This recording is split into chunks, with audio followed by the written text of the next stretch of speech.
ponto que eu queria coisa. entender. Uhum. Se então essa eleição está condicionada à vontade do homem ou à vontade de Deus. Qual é a diferença entre o pensamento de vocês?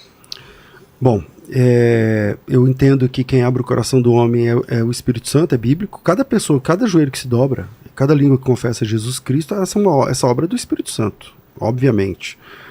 O calvinista e o arminiano, nesse ponto, desse comecinho aí, desse trabalho, caminham juntos no começo.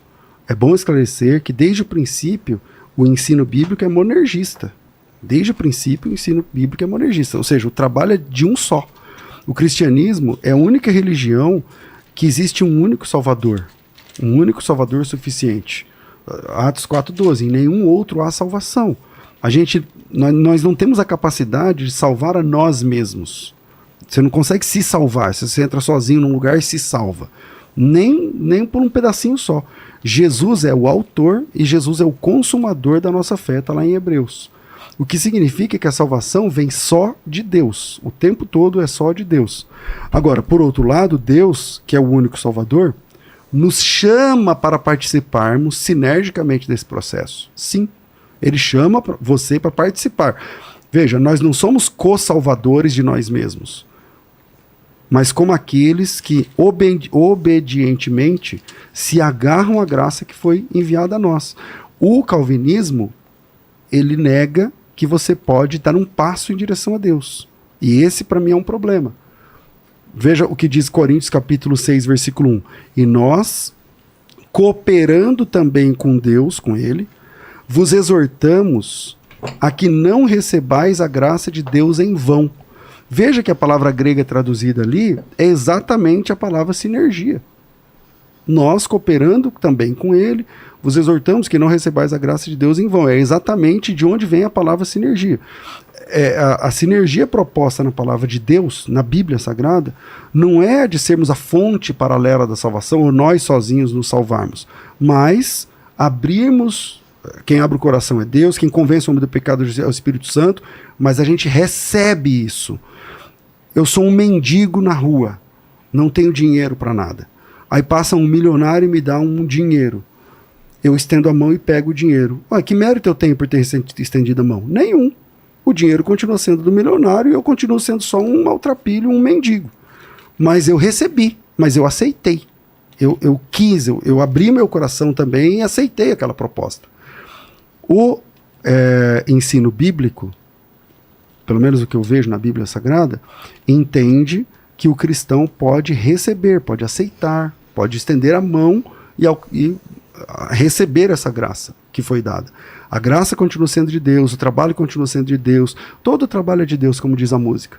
Porém, eu também aceito ou rejeito. Eu posso aceitar ou eu posso rejeitar. Adão fez lá no começo de rejeitar também?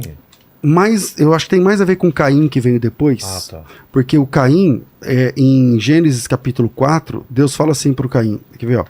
Eu vou achar aqui o texto. Gênesis capítulo 4, não sei exatamente o versículo, mas não deve ser difícil de achar. Ele fala assim. Então disse o Senhor, versículo 6. Então disse o Senhor, por que andas irado? E por que descaiu o teu semblante? Deus aceitou o sacrifício de Abel e não aceitou o do Caim.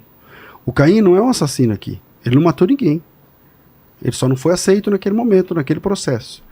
Aí Deus diz assim para ele, Deus, Caim, versículo 7, se procederes bem, não é certo que você será aceito? Se todavia procederes mal, eis que o pecado está à tua porta, o teu desejo é contra ti, mas a ti cumpre dominá-lo. O que Deus está falando para Caim? Cara, se você mudar, hoje você não foi aceito, mas se você mudar a sua posição, você pode ser aceito. É o que ele está dizendo aqui. Se procederes bem, não é certo que serás aceito? Será que era verdade isso que Deus está falando? Porque se é verdade, então a chance está no Caim. O Caim poderia ter mudado de posição, só que ele não quis mudar. Por isso ele vai ser julgado.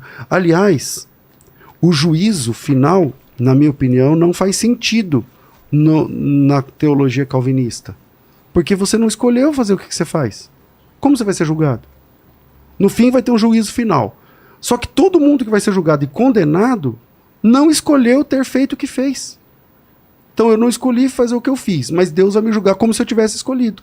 Porque lá diz assim que eu vou ser julgado segundo as minhas obras. O que fez, não, ninguém escolheu. O calvinista entende que ninguém escolheu. Quem colocou essa jujuba aqui? Foi o senhor? Não foi o senhor que escolheu. Deus já tinha, antes do senhor nascer, para o senhor ter colocado isso aqui. Não foi obra sua. Então, não foi obra dele. Não foi obra dele. A obra foi dele, mas ele já tinha sido, como vocês falam? Decretos, né? Já havia um decreto sobre isso. Vamos lá. Tô perdido, me ajuda aí. É assim, Vilela. Nem tudo. É que é difícil assim acompanhar, né? Porque nem tudo que está sendo dito pelo pastor César reflete a crença calvinista. Tá. Né? Não é desse jeito, como o pastor está dizendo, que o calvinista não reconhece a responsabilidade humana. Isso é absurdo dizer isso aí. O calvinista, ele ensina que o homem é responsável. O que o calvinista diz, pastor... É que eu não disse que o senhor... Então, tá tendo problema do que eu falo que o senhor ouve. Eu não disse em momento nenhum que o calvinista não reconhece a não com essas responsabilidade. Palavras, não com essas palavras. Mas o que eu estou dizendo é que vocês entendem que o homem não tem livre-arbítrio. A teologia calvinista não faz sentido no juízo final, porque o homem não é responsável por nada, é Deus quem faz tudo. Ele é um boneco. Ele é um boneco. Então, não é isso que nós ensinamos, pastor. Nós não ensinamos que o homem não é responsável. Pelo contrário, nós dizemos que nós não conseguimos harmonizar essas coisas. Nós dizemos que existe uma tensão na teologia que é insolúvel e intocável. Nós não podemos removê-la. Se eu remover essa tensão na teologia, eu adultero a Bíblia. Se eu remover essa tensão teológica, eu destruo o ensino bíblico, eu estou tirando uma parte dela. Essa tensão existe.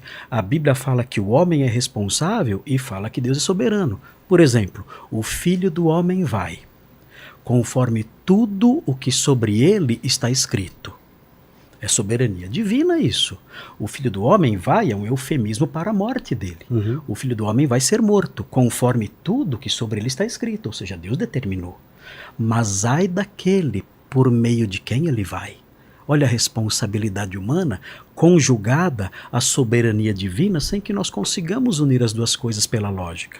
O texto de Atos 4 fala assim, que Herodes e Pôncio Pilatos e os povos de Israel se uniram nessa cidade e mataram Jesus. E o texto os condena por isso. Pedro, no capítulo 2, condena, fala, vocês mataram o autor da vida. Mas olha como o versículo continua. Herodes e Pôncio Pilatos e as autoridades de Israel fizeram tudo o que a tua mão e o teu propósito predeterminaram. Ou seja, existe a responsabilidade de Herodes e Pôncio Pilatos, mas existe também a soberania divina que predeterminou que aquilo acontecesse. Então, o problema dos calvinistas não é esse que, talvez, né, não sei, está chegando a mim desse jeito. Não é assim.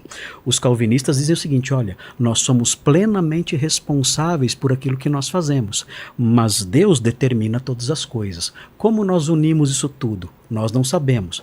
No livro de Abacuque, o profeta fala o seguinte, olha, Senhor, até quando a maldade vai graçar em Israel? Aí Deus fala o seguinte, olha, é por pouco tempo. Eu vou trazer os assírios. E os assírios vão roubar tudo que é de vocês. Isso está determinado. Eu vou fazer isso, não vai demorar. Abacuque 1, versículos 5, 6 e 7, eu vou trazer os babilônios, e os babilônios, ou melhor, os assírios, vão destruir tudo, vão roubar tudo, vão tomar posse do que não é deles. Aí, no versículo 11, ele fala assim, esses homens que eu vou levantar e que vão fazer isso, esses homens serão considerados culpados. Como pode? Deus os levantou para fazer isso. Deus decretou que eles fizessem isso com a nação, fosse o machado dele para punir Israel, mas ao mesmo tempo o versículo 11 fala que eles são culpados. Então, é essa tensão teológica. O calvinista não nega a responsabilidade humana, isso nunca aconteceu na literatura calvinista, até onde eu sei. Então vamos lá. Né? O que existem são as duas coisas de uma tensão muito grande. Eu disse isso que o calvinista nega que o homem tem livre-arbítrio, e isso nega. correto? Sim, claro. Então é o Mas que eu livre-arbítrio disse. não é isso. Então calma aí, é o que eu disse. Sim. Agora, sobre essa questão da tensão de responsabilidade, eu também não disse. Ok. Tá bom? Eu disse agora. Então o senhor disse, mas aí... Pra resguardar, pra não mas ficar o a senhor ideia disse de como que... se eu estivesse dizendo... É que E o aí senhor depois disse que não aí faria depois o senhor sentido o trata juízo o final, assunto, pastor. que essa é a técnica que o senhor chamou lá no começo de espantalho. Então, eu vou dizer, o senhor, Não, o pastor, senhor é que o levanta uma senhor coisa que eu não falou que o falei, juízo não ataca faz essa coisa que eu sentido. não falei, como se eu tivesse Pastor, o senhor disse que o juízo final não faria sentido. Então, na minha opinião... O senhor sabe quem levantou essa minha questão que opinião- o senhor falou? Então, a minha opinião é que o juízo final, por exemplo, Não faz sentido. Judas Uhum. tinha a opção? Não. Ok, Ele é o filho da perdição. ok, Ele cumpriu a escritura. ok. No juízo final, aliás, antes do juízo final, lá em Atos capítulo 1, o Matias foi escolhido no lugar de Judas. O Judas foi substituído por Matias por quê? Porque ele caiu ou porque ele morreu? Pelas duas coisas. Ele caiu e morreu. Não é por uma coisa só. Qual foi então? Porque ele caiu. Tá.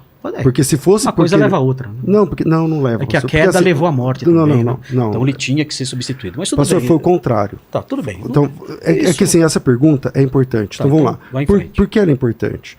Porque no Atos capítulo 12 tem outro apóstolo que morre, que é o Tiago. Uhum. O Tiago é substituído, pastor? Claro que não. Então o Judas não foi substituído porque Porque ele ele caiu. morreu. Tá. Apenas porque ele caiu. Ok. Se ele caiu, então quer dizer que ele teve uma condição e perdeu. Uhum. Sim. Senão ele não precisava ser substituído. Sim, claro. E o calvinismo entende assim? Que o Judas Sim. perdeu? Sim, ele era um apóstolo e... Então o senhor, na última letrinha da tulipa, o senhor não você tá assina. falando sobre perder salvação. Mudou de assunto Ele perdeu. Agora. Tá bom. Esse assunto, então a gente vai falar daqui a pouquinho, mas, Mas eu sobre perder a salvação. eu queria entender isso.